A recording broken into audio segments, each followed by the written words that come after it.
All right, Jack, I think we ready? Yeah, let's roll. Hi, everybody. Thanks for being here today. We've got a very big crowd. I think this is the biggest group we've had for any of these virtual events or workshops in a while from the marketing or Fran Dev team. So thanks to everybody for giving us some time today. My name is Jack Munson. I'll be moderating today's discussion featuring Brandy Klustra, who is the Digital Marketing Director from Franworth. Hey, Brandy, how are you? Hi, Jack. Good to see you all. Yeah, and also joining us is VP of Franchise Development at PuroClean, Tim Courtney. Hey, Tim. Hey, Jack. Good to be here. Thanks. One housekeeping thing I'd like to ask everyone to do before we get started is if you can right-click on your name, if you hover over your video image, we want to have you change your name to, if you're a franchisor, just put the three letters ZOR at the end of your name, just so we're aware of who the ZORs are, who the Z's are, and who the suppliers are. So you can do that at any time during the intro here, please. Here's our timeline for today. First, we're going to start with Brandy. Brandy's going to talk about acquiring leads and filling that funnel. We'll talk for Brandy, I think about 10 minutes, maybe 15. Then we're all going to break into groups of 10 or so people into some workshops and roundtables, and let all of you share what's working for you right now when it comes to filling that funnel and acquiring leads. Then we'll come back here, and one of the facilitators of those roundtables will share with the group some of the best practices that everybody in your individual group came up with. And then in the second half of today's event, Tim Courtney will jump in, and he's got this amazing process and tool that he's developed that he's agreed to share with all of you. And he's going to sort of walk us through that step by step and all of the things that he's doing to measure the success that PuroClean is having right now. And then again, we'll break into individual groups right after that and kind of go through what some of you are doing as far as what tools are you using to track your success, what metrics are you interested in these days, and have the facilitators share that with all of us. By the way, thanks to our facilitators today. We've got Seth Holan, Andrea Parati, Danielle Euthis, Monica Mead, and Scott Krupa, who have all volunteered to lead our breakout group. So all of you will be in a group with one of those leaders when we break out here in just about 10 minutes. So with that said, Brandy, I'm going to kick it on over to you to go ahead and walk us through the acquisition and pipeline filling process. Sure. So first of all, I hope everyone has a pencil and a piece of paper in front of you, because the title of this webinar is What's Measured Can Be Improved. So we're definitely going to be throwing a lot of numbers at you. We'll, of course, have some follow-up items to send to you, tools to use for metrics and tracking. But at Franworth, we have a variety of brands in the fitness and beauty space, and some are established, like the Lash Lounge. We have over 140 units with the Lash Lounge. And then we have emerging brands like Skoa Facials or the Barcode, which, they're at 40 units at the most. So our, filling the funnel is definitely different for emerging versus established brands. When we do a lot of things in tandem, there's no one silver bullet. It's a healthy marketing mix, which I'm sure all the marketers understand that that's just how things have to go today, is you have to have a healthy marketing mix. So just to give you a kind of a general overview of what we're seeing success with is portals are working well for us. Trade shows, networking, going to those shows that are actually within the industry that your business and your brand is in. That's a really great way to get in front of the right people that are, example, interested in fitness or beauty. So trade shows have worked really well for us. Of course, you need a strong digital presence, because that's really ultimately where most people go, is to your website.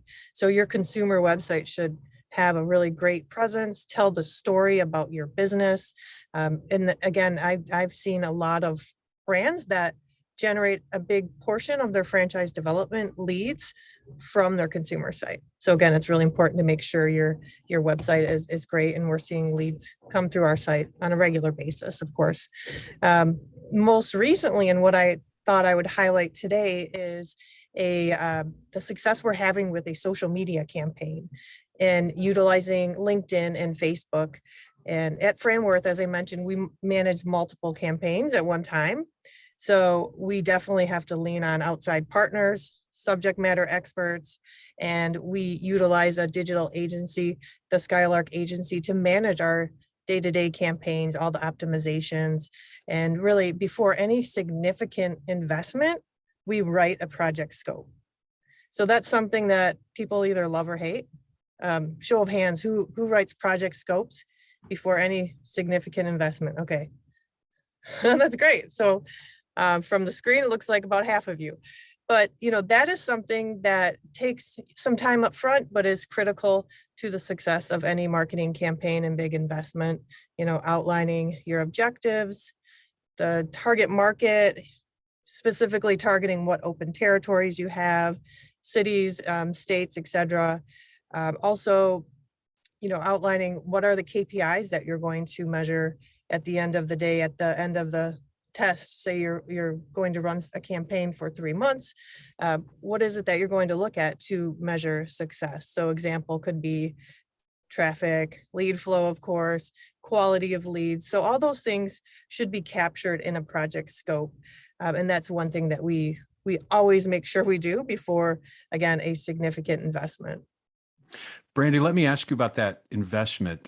It sounds like you're just about ready to start spending money. So how do you set the budget?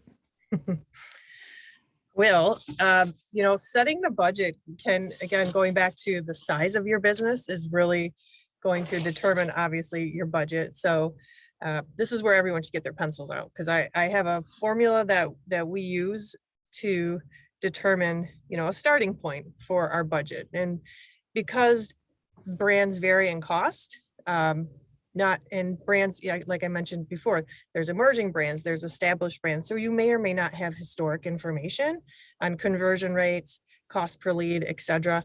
But you can pull that information from just Googling it, simply Googling it, or relying on a digital partner like we have with Skylark, where they will go out, do the research, and actually come back to you with your cost per lead in the industry. Because home services versus fitness versus beauty, you're going to look at a wide variety of the cost per lead.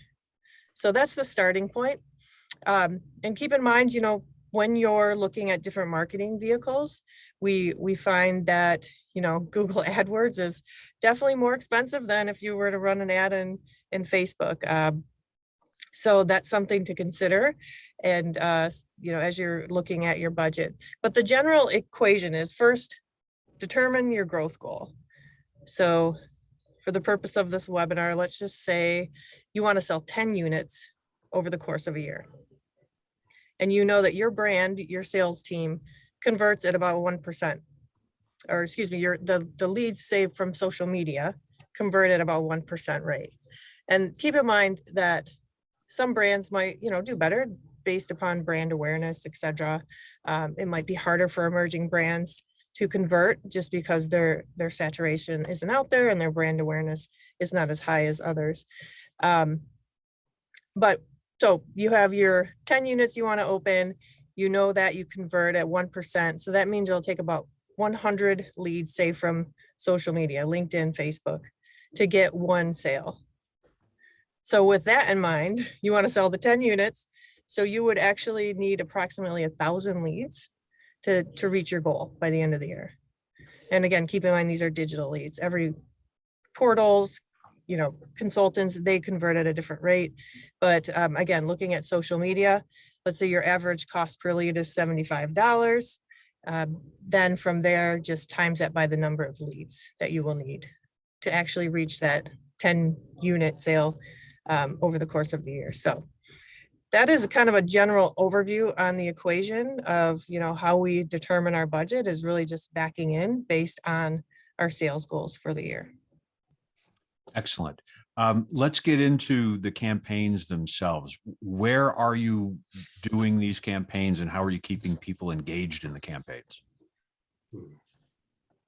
So as I mentioned, with digital marketing, and that's really what I'm focused on here in the conversations, is we do know that we need to focus on a variety of platforms, and we want to have a strong digital presence when someone's searching for our brand.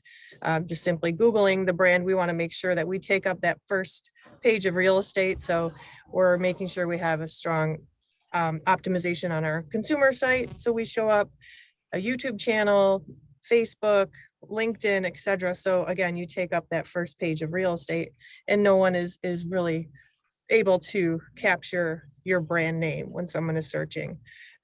So that's the first thing I think I would say we've always made sure to work on for our brands. But as far as what's working well, there's a few things. I think an important piece before talking about like the channel and the vehicle that's working well, an important piece to consider is moving the candidates through the funnel. Let's say we find a good vehicle that's working well, generating a lot of leads. It's important that you have good people supporting the sales process, and franchisees that you can have the candidates call to provide those, validators and good stories about a successful business. So yeah, internal team is key to success. But some of the things that we're seeing working really well is we are running in tandem a Facebook display campaign as well as video. And we're also running a LinkedIn campaign. And we're working really closely with our agency to determine, on a regular basis, where we're getting the best cost per lead, where we're getting the most engagement. Is that changing a lot rapidly? Like, have you seen where for a few months it's definitely Facebook, and then all of a sudden Facebook just slows down and LinkedIn takes over or something like that? Or does it remain pretty steady across the year? Well, we've, because let me just take a step back, because the sales cycle, it does take a few months. We haven't come to that conclusion because we have started the campaign in both of these channels. And what we've done is we port all of our leads, they all come into HubSpot, and we're able to see where are they at in the sales funnel, and then determine, the quality of leads. So as far as, the flow of leads and the quality, that has yet to be determined because it does take some time to close and really, work people through the funnel. But one thing I will say that we found is working well is to automate emails and follow up to really help push the candidate through the funnel. So that's something that, I highly recommend. If you can set up HubSpot, MailChimp, anything that will provide that drip campaign to push the lead through the funnel, that has worked well for us. Also, there are some automations that you can now do within Facebook, and as well as your individual consumer site, to provide automated chats to get information from the candidate, like their name, address, phone number, are they qualified, etc. That we found is working well. So just having those tools, a variety of tools available for people to get in touch with your business and really push them through the funnel, and ultimately, schedule a call with your sales team. Excellent. And I forgot to mention earlier, at the end of Tim's presentation, we're going to open this up for questions to everyone. So if you've got questions, please hold it till then. But Brandy, I did get one really good question, and it's from Larissa Willega. So we're going to go ahead and honor that right now. Larissa wanted to know about your Facebook campaigns. Are you focused more on awareness and branding, or are you focused more on grabbing a lead, or is there a mix there? Yeah, great question, Larissa. I'm glad you asked that.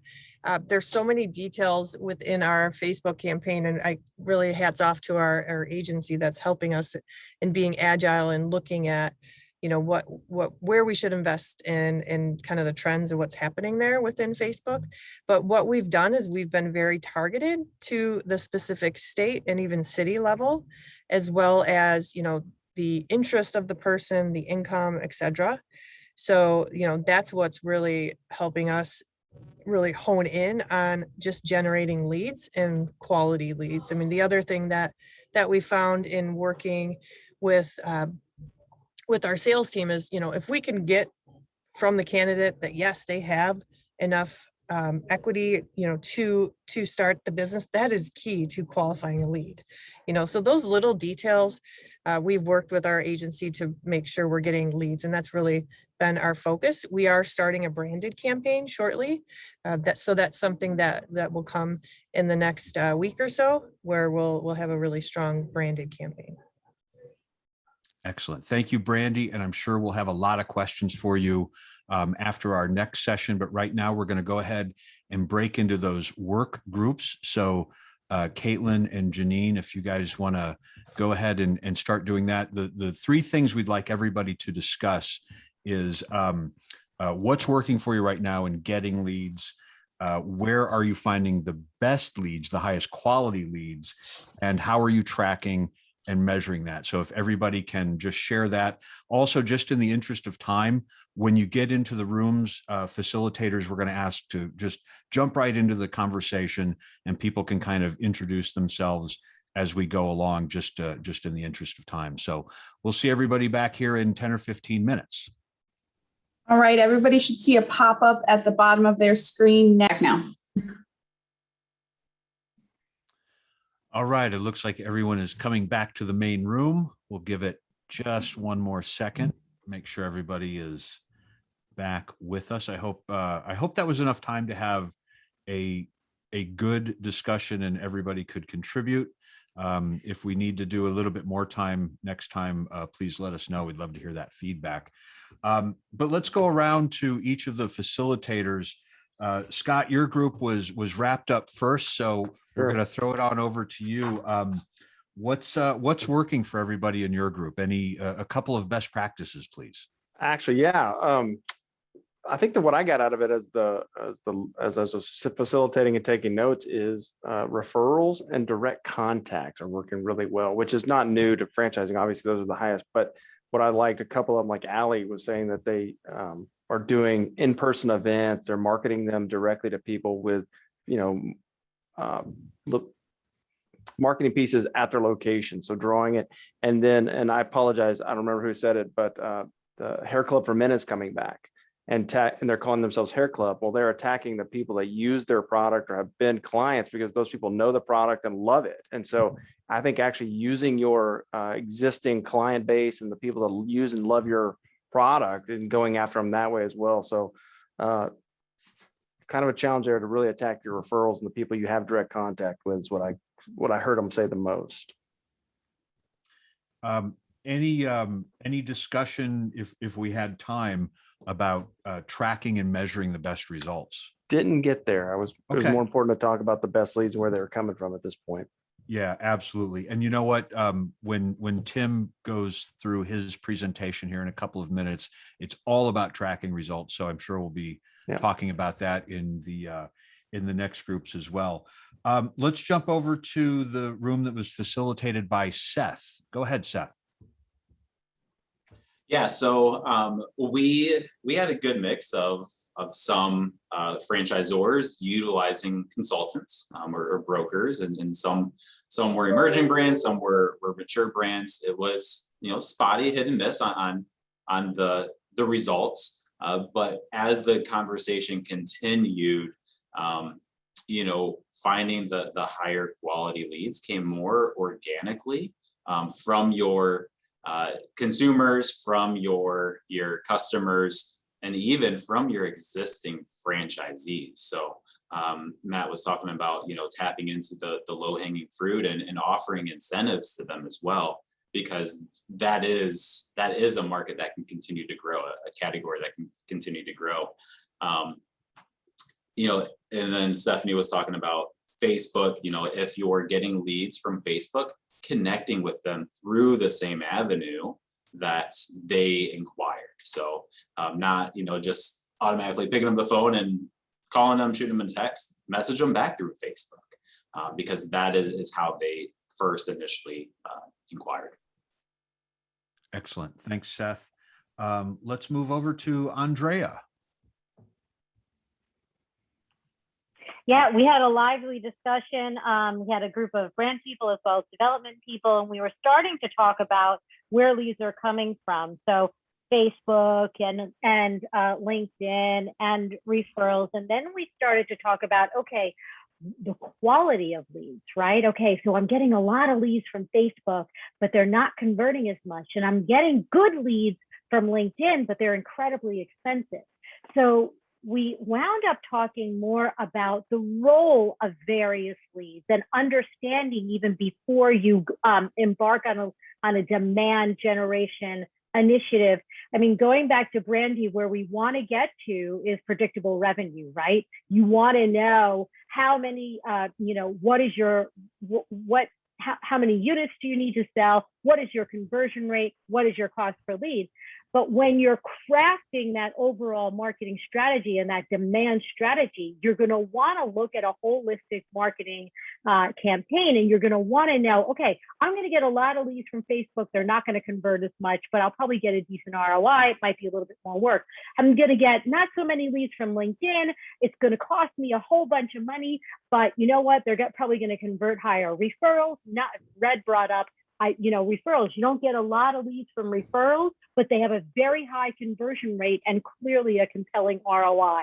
So the idea of before embarking on a demand generation initiative to understand your mix of leads and what you can expect, how you can expect each lead type to behave in terms of volume of leads, conversion rate, and then ultimately ROI. Excellent. Thank you, Andrea. That you guys got through a lot in 10 minutes. That's amazing. Let's move over to Danielle next. Danielle. Hello. Well, yes, we talked a little bit about portals, and along the same line as some of the themes that have been hit on, where, find people who are looking in your industry, because those people are going to be more likely to be interested in an opportunity in your industry. So we touched on that, but we also got into a really interesting tactic from Trevor at Franchise Filming, which I thought was really interesting, which is that he's doing retargeting using video. So it's through YouTube, and it's anyone who's visited the website. He's meeting people at shows and all these other things. They're visiting the website. They're getting retargeted with a video that's just a testimonial from successful, happy clients, and then just has a book now link. So it's very simple, but it's just capitalizing in on the traffic that you already have and the people who already are aware of you enough to have gone to your site but have not converted all the way through. And it's another way where you can automate it. So you're not having to go out and follow up with people and do that kind of thing in order for them to get to that position. And with that, we also touched on, if you don't have a Calendly or some kind of time where you can book a schedule right now, that is definitely worth investing in, that people have seen some really good results with that. Excellent. Thanks, Danielle. And the last group, Marcia. Hey, so we had a good discussion, mostly again about tactics, didn't get into the measurement because we knew that was going to be the next section, but we had some really great contribution from the franchisors in our group. And I'll go through some of their tactics that they said were working well for them. But the overall thing that comes up over and over again when we're talking about leads is really tactical, like which type of source do you want to use? What's working best? What's your ROI on it? And I just want to remind everybody, similar to what Andrea was saying, think holistic strategy first. Then think about all of this digital advertising is going to bounce through your website, whether you push it there or not. So make sure your website is strong. And then it came up as a suggestion from 919 Marketing in our group of make sure that you test. Because what we learned in our group was tactically for every franchisor, different tactics were working great. One franchisor loved a tactic, another franchisor didn't love the tactic. And we had a variety. We had Orange Theory Fitness, we had Tax Assist, we had Pizza Factory. So we had 3 very different franchisors talking about their lead experience. So that suggestion of testing to see what works for your brand, I think is really clever. Thank you, Marcia. I just got to say for a second, this is what I love about these workshops and these IFA virtual events. We had 5 different groups who were talking about the same topic and sharing best practices. 5 completely different discussions. So that's why we like to come back here and share what happened in the smaller groups. So thank you for all of that. Next, we want to get to our second topic with Tim Courtney. Hey, Tim, how are you?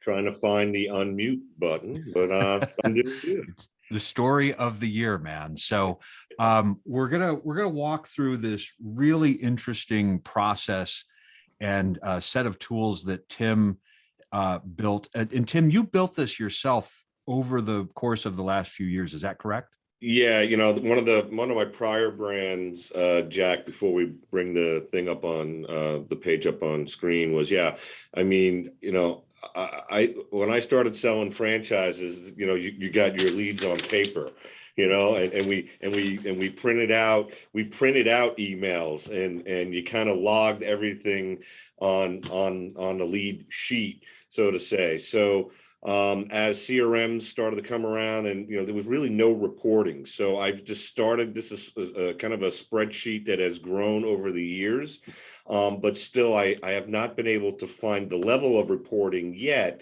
from any of the CRM tools out there. Now there are a few who are getting close. We won't name names, but it's just something. I guess it's like my blanket, my little whoopee. You're going to start a CRM company and call it My Whoopee. And and all right, we're going to bring it up gonna, on screen. Let's go. Yeah, go ahead and put it up on screen. And I'll just mention to everybody that you can take a screenshot of this if you want, but we've already put together screenshots. And if anybody wants a copy of this when we're done, it won't be ready for about a week, but you can email webinar@franchise.org. And I'll put that in the chat here in a minute. So thank you, Tim. Go ahead. All right, so this again started as a single Excel spreadsheet, is now morphed into many pages in a Google Sheets document.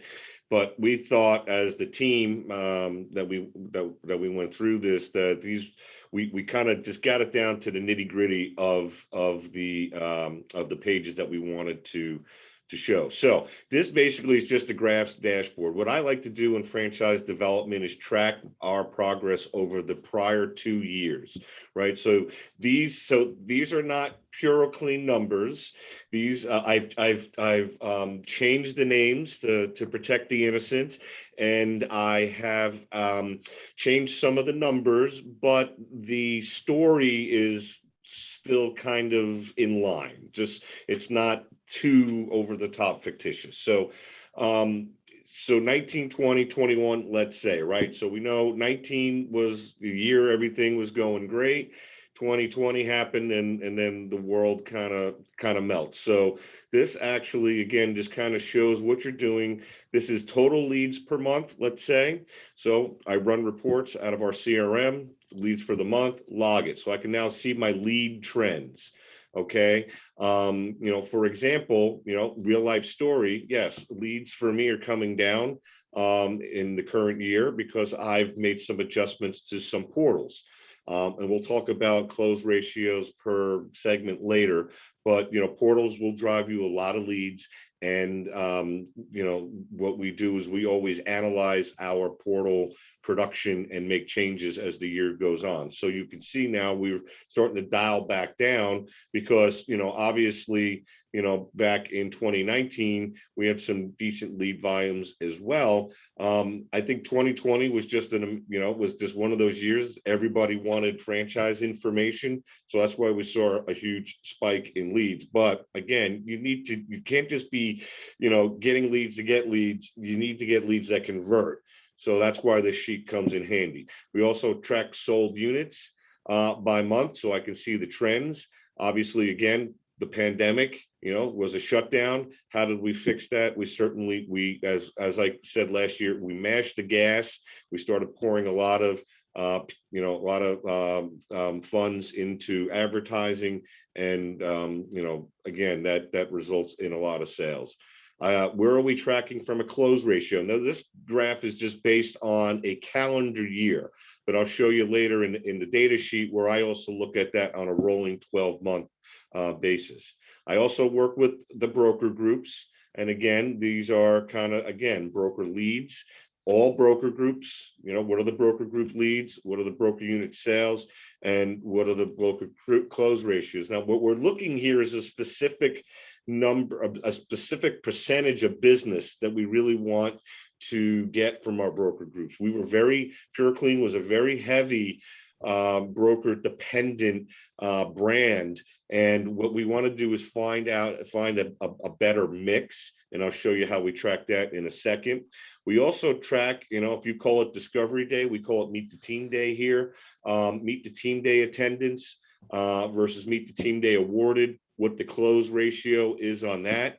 Now, guys, if you attend certain conferences, you get what maybe some of these benchmarks are, right? We learned, if anybody went to Franchise Leadership Development Conference, just to throw that out there, which is also sponsored by IFA, we got a lot of stats, what close ratios are to meet the team day, what budget numbers are. So you can then take those numbers and help try and benchmark against those numbers, which is what we also try and do. There are a few others out there that also give you kind of this, 30,000 foot view of the metrics involved, and you just got to feel what's comfortable in your brands. We also then look at where all of our leads are coming from, and I'll show you this in a different screen later. We track our average time to deal. I think Brandy said it takes a few months. Back when, in 2017, it was taking us 150 days to get a deal across the board. And that forces us to make process changes. I know we can do deals in 60 to 90 days on average. So how can we start to do that? And that helps drive process change in-house. That helps drive working with the leadership team here to help speed up the approval process. What we've done over time is we've automated our approval and checklist process. Now our execs can just sign in to our CRM, look at a candidate, hit approve, and move on. So again, measuring these things and trying to get to the industry standard will also help you implement change.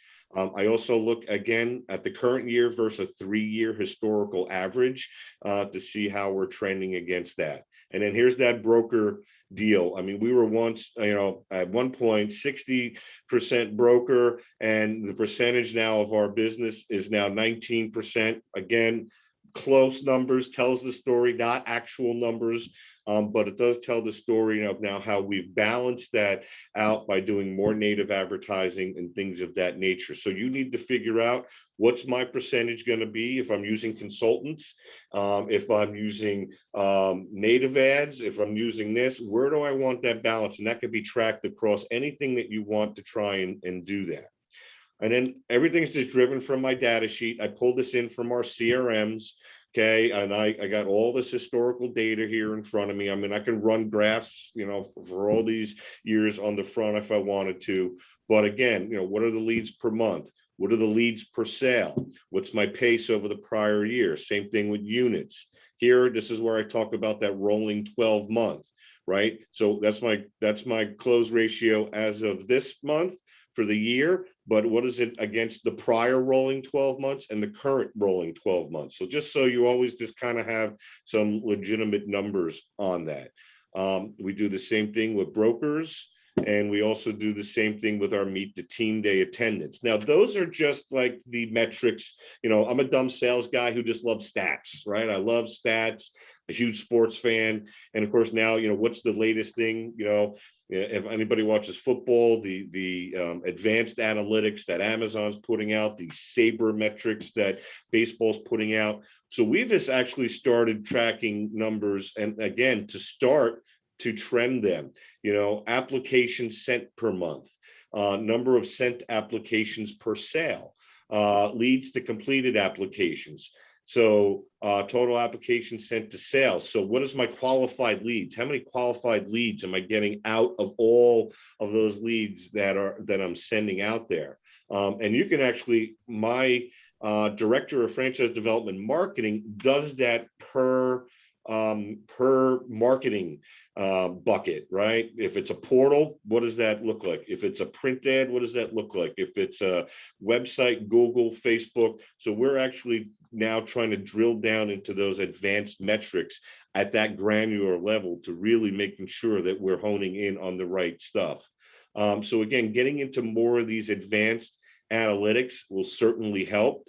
I just have them started here. We started them a little bit last year. So we're going to actually, that'll be the next kind of layers on this spreadsheet, is to plot and track those trends for us to help guide advertising. Just always love this graph. It's, what's the pace look like from the prior 2 years? Obviously, again, we're having a great year this year. This kind of symbolizes what that looks like, not exact numbers again, but just to see how, again, especially in a year that we had last year, well, most businesses needed to track themselves on how they did in 2019 coming out of it. So now you have 2019 versus 2020 versus, where we're going here. So, this sheet, guys, is also helpful when I sit down with the president or ownership and we go over or budgeting and stats. It really makes those meetings kind of go easy. I also review this quarterly with the exec team here, not at this high level. They'll get a snapshot of it. And then with the brand president, I'll certainly sit down and talk with him. But we check all of our KPIs, we call this, native leads versus broker leads, percent of deals, where those are coming from. Again, this all feeds kind of those graphs. We kind of, again, drill down by bucket, not granular. The marketing, my director of marketing does the granular, but what is the website bringing in? Again, these are fictitious numbers, portals, referrals, brokers, trade shows, and now, tracking social media and all of our Google advertising as well. Average time to close, I'll tell you where that comes from. And then budget spend, again, fictitious numbers, just for experiment purposes. But what I do is, not only do I look like at entire franchise development spend, which includes salaries, benefits of everybody associated to the franchise development department, all the operating expenses of the department, all the miscellaneous stuff, and that's how I get a true cost per acquisition. But I also want to look at it from a pure advertising perspective, because so many other people also just look at it that way. They don't look at it just as big and bold as some of us do. So that's why then I get a pure advertising spend, which is broker referrals, advertising, web, marketing materials, trade shows, public relations. I play a portion of the public relations for the company, or SEO, SEM, print, technology, development, any other things, and promotional expenses. So that's everything that goes into just pure advertising cost. And then I can just get a pure advertising cost on a cost per click and cost per acquisition as well. Cost per acquisition for me is important. You always want that to be south of your initial franchise fee. It should never be more than that, otherwise you're in trouble. So you need to kind of drive that cost per acquisition somewhere way south where you're comfortable of your initial franchise fee. That's kind of always been my motto in franchise development. Back to what Brandy was saying earlier about tracking everything through the funnel, I also do that. So you'll see here, these will represent our development directors, right? A, B, C, D, and F. These are statuses in our funnel according to our CRM. There's technically 5 steps really to becoming a pure clean franchise. I took the names out so not to confuse you, but obviously, when you're at step 3, you can be at step 3.1, 3.2, depending on what that is. I can see where each development director has leads in their funnel, right? And then I can also then see towards the end how they're closing and how many leads they're throwing to dead or recycled or junk or whatever. So who's getting the junky leads? What are the junky leads? We can then run reports against that developer and see what those lead sources are and say, wow, yeah, those leads are junk. We need to, sorry about that, developer B, we'll get you some of the other leads. But that's just a way how to track what Brandy was saying about driving and tracking things through the funnel. Then what I do basically is I do a leaderboard, and then I sort it and print it, and then I send that out. So that's one report I send out is their total total leads conversion rate. Notice their conversion rate is 8.89. That's also because I brought in 2 lead qualifiers last year. And those 2 lead qualifiers have helped made this team a little bit more efficient, because if they were going just on total leads, right? Remember what the close ratio was from the front screen. It was 1.2, right? So we took a 1.2 close ratio that these developers had to smile and dial, call, schedule their own appointments, do all the things, whereas we're now doing all that up front for them, driving those leads into their schedule, into their Calendly. Whoever said that earlier, that's brilliant. We use that tool. We schedule the appointments for them, and then our directors can just go right into the pitch. So that has made our sales team more efficient that way. So we also track broker groups. Again, no names, not to make anybody mad, angry, or whatever, but we track the number of leads that are coming in, the percent of leads that each group is giving us, the sales, our close ratio, just the graph again, just because I send reports to management and ownership, and then really by director, right? So these are the directors that are assigned to those groups, and then what director is getting what percentage of those broker groups, to make sure that they're not overwhelmed, because it does take there's a lot of frick and frack that go on with brokers, and they can be time consuming, and I want to try best to manage that time for my guys so they're not missing or dropping the ball, especially when they're also getting native leads, so that's how we use that. Another great sheet is just the awarded sheet.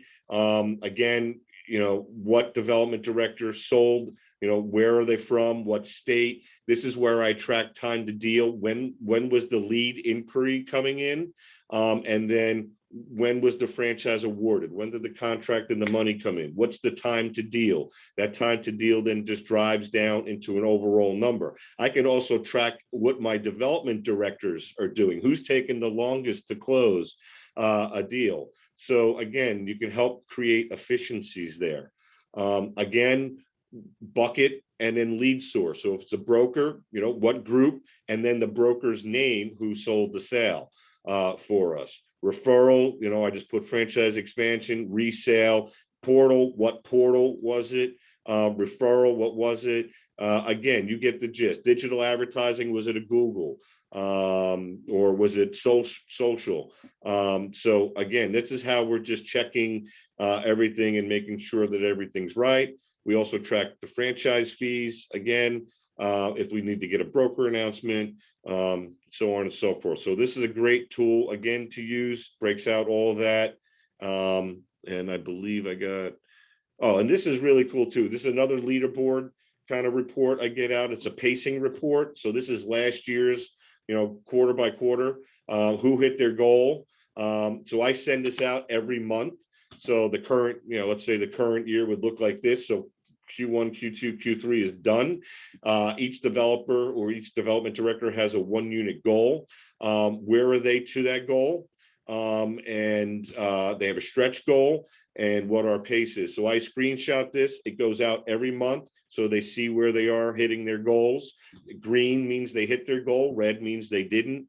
So, it kind of, again, it instills that competitive nature with the sales team. Also, the what we're doing against our budget. And last but not least, we certainly do this with Meet the Team Day. How many people have you invited to Meet the Team Day? How many units have you awarded? What are you doing? I also track that against my lead qualifiers, and we compared those to brokers. Okay, so just to see, because we always thought broker leads were always going to be the highest closers, right? So that was, there's something out there, and they do close at a high rate. But if you're looking what my lead qualifiers are bringing in at a native driven leads, driving people there, they're closing at a slightly higher rate than the broker rate right now. So this is still a science. This is still an ongoing science project, as I like to say. Again, I do a report, send that out. And that's the third report that I do every month to my development team. Keeps competition going, keeps them going, and that's it. Jack, anything else that I leave out? I don't think it was possible to leave anything out of that, man. This is seriously drinking from a fire hose.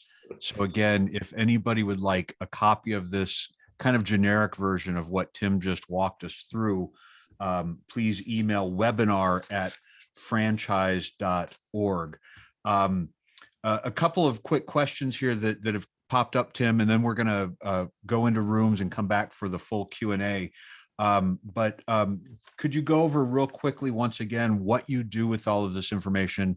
I know you're poring over this on what, a daily or weekly basis yourself, right?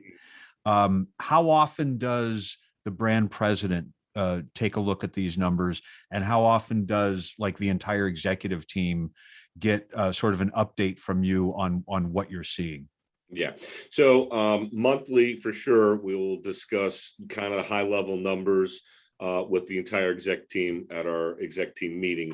Quarterly, I will do kind of a 45-minute sit down with the brand president, throw this up on screen, and basically, you know, as we're going through progress, I mean, it's just very easy for him to go, yep, looks great, that's awesome. He's writing things down to take the ownership, you know, oh my God, they're closing at this and this is that, you know, and then we'll also use our CRM and pull up, you know, where the funnel is, because each of those statuses, right, that I showed you here, right, I can also show kind of a long version of how many candidates are in that bucket total, and we could start to almost project where we could go in the next couple of months as far as numbers are concerned, based on all the information that we have.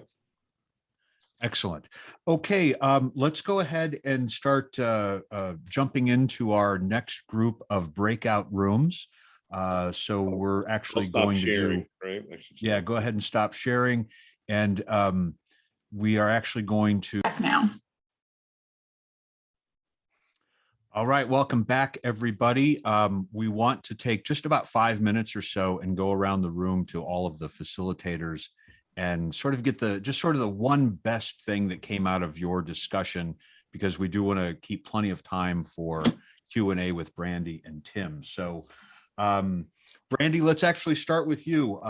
What was sort of the number one thing that came out of your group as far as tools and processes?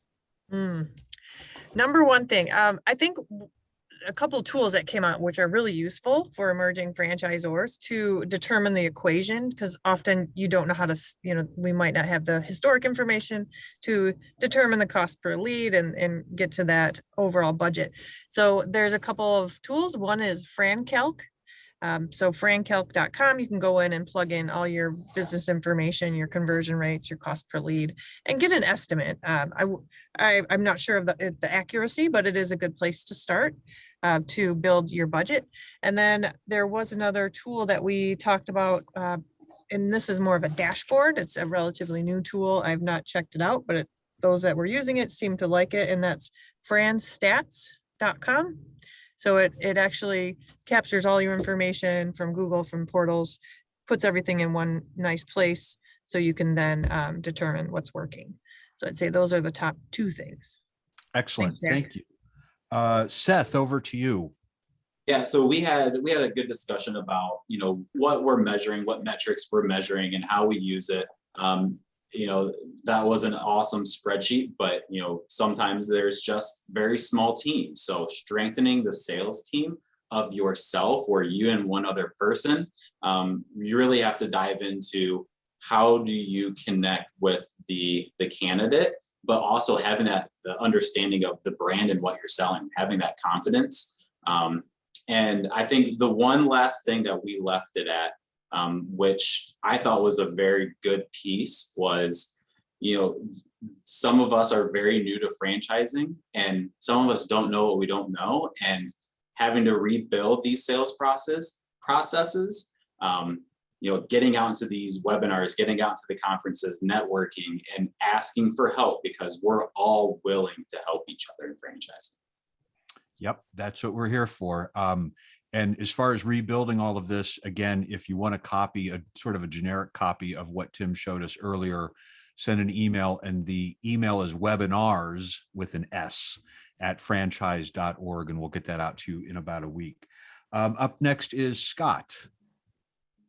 Yeah, what we discovered in our group was that what you're measuring really will depend on the size of your organization, right? And maybe even your investment size, your investment. So for some people with a high investment for real estate and those types of things, you may need, to measure it as simply as how many applications do you get, right? The things that are hardest to get return from a candidate, or some from an express.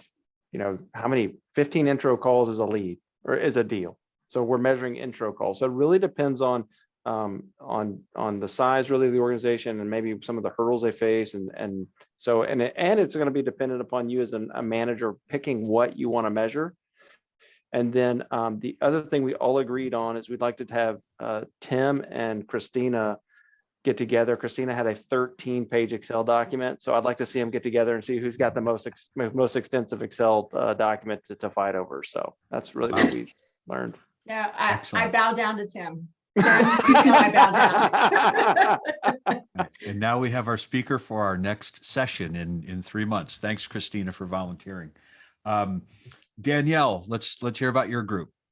Sure. Our biggest theme was, of course, quality of the lead over the quantity. And so someone shared a really interesting system that they use to determine that.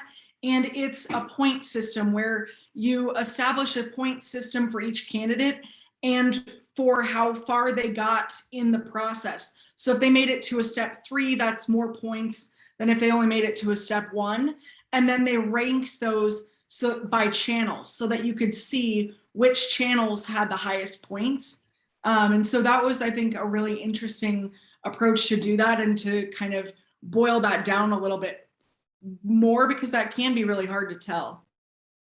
Very good point. Quality over quantity. Marcia. I was making notes. Danielle gave me a good one.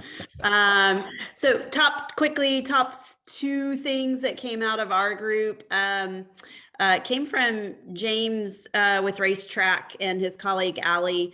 I know, if you've got like a really sophisticated CRM like FranConnect, you've got like heat index and stuff like that to measure your lead quality lead sources. They've created their own internal lead grading system based on how hungry a lead is, pro forma, business acumen, industry knowledge, and they also have they use a profiling tool. They use Proven Match. So all those things go into a lead grade, and then they seem to measure most of the typical things that we all would measure, but that lead grade was really interesting. The whole group thought that was a really good takeaway.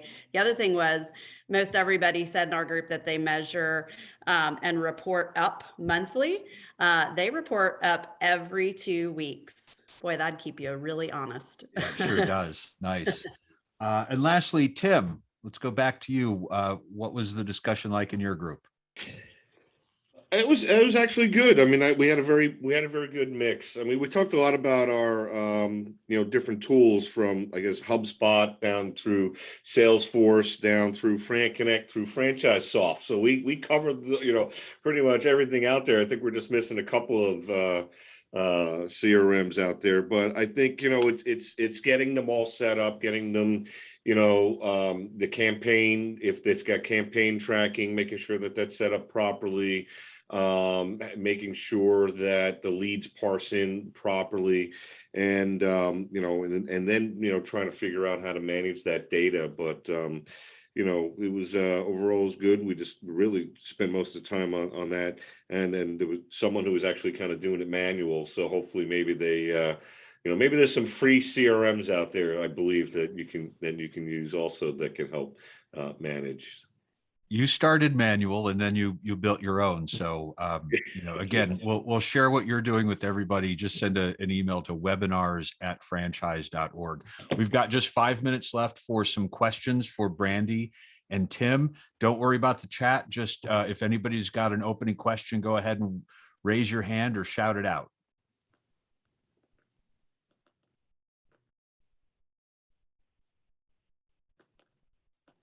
Don't be shy. Did we really do that good of a job? I think so. We answered all the questions. And if nobody wants to go first, I'm going to call on Christina Chambers. Does anybody want to disclose what portals they're using? Can we ask that? Sure. I mean, to me, I've tried a lot of them, and the ones that have been currently sticking right now for me, Franchise Direct, Franchise Opportunities, and I believe franchise.com. But again, you got to remember the portal, and it varies by brand. I know people who close a ton with portals, and I go, and then I sign up and pour all this money into the same portal that this person's closing all these deals from, and it never happens. I think it varies by brand. That's why you really got to measure it, and and don't sign anything long term. Do short term, month by month, 3-month contracts, 6 months, whatever. Analyze it. Not only, if you're not getting any sales, see how far they went down the funnel. And if you're not getting anybody past introduction, then that's a problem. Brandy, anything to add to that, especially considering you have multiple brands you're working with? Yeah, I mean, I would agree with everything that Tim just said in regards to, just do a 3-month contract initially and see how well the leads are. We have started working with Franchise 123 on a few items, a few brands, excuse me. So, that's a group that we've worked with. I honestly have not worked really closely with any of our other consultants to really speak intelligently on what's working and what's not. So. Okay. And here's a question from the chat room. If you thought the portal question was a hot potato, Matt Kelton asks, how much are you paying brokers to get their attention? So typically we pay anywhere from 40% to 60% of the initial franchise fee to get their attention. I don't do any, again, necessary evil. I think I love all my brokers, and I don't mean that. I see Red Boswell on there. I don't want to call you a necessary evil, but look, they're a necessary part of the sales process if you can find a way. But I am not going to go in to any of my broker partners and say, hey, do 3 deals today and I'll give you another $30,000 bonus or something like that. I'm not there to quote unquote pull my pants down. I want to build relationships. I want you to sell my brand for the right reasons, and I want you to bring me the right prospects. Now we'll do our own maybe broker meet and greets. We are in South Florida. Our owner does own a very nice boat, and we've hosted brokers out on the boat who have done excellent jobs for us. So I will take care of you in other ways, but I will not, overpay. We appreciate you not dropping your pants, Tim. Nicely said. On that note, I think it's time to close out. A quick plug from our friends at the IFA that the Emerging Franchise Conference is happening in New Orleans, November 16th, 17th, and 18th. Please register for that today, and registration is already open for the big IFA convention, February 26th through March 1st in San Diego. So we hope to see all of you there. Thank you to everyone, especially Brandy and Tim, for sharing so much great information today. And we will see you all again very soon, I hope. Thank you all for coming. Jack. See you in San Diego. Thanks Thank you, everyone. If you're not joining me in Houston. So much. See you there. Okay. H-Town, baby. We'll be there. H-Town. Can't wait to see you, buddy. Friday night. Anything going on Friday night? Are they doing a mixer? I have no idea. I haven't heard anything. I haven't heard about a mixer yet. Usually they have it by now. I think Red's buying dinner for everyone. That's what I heard.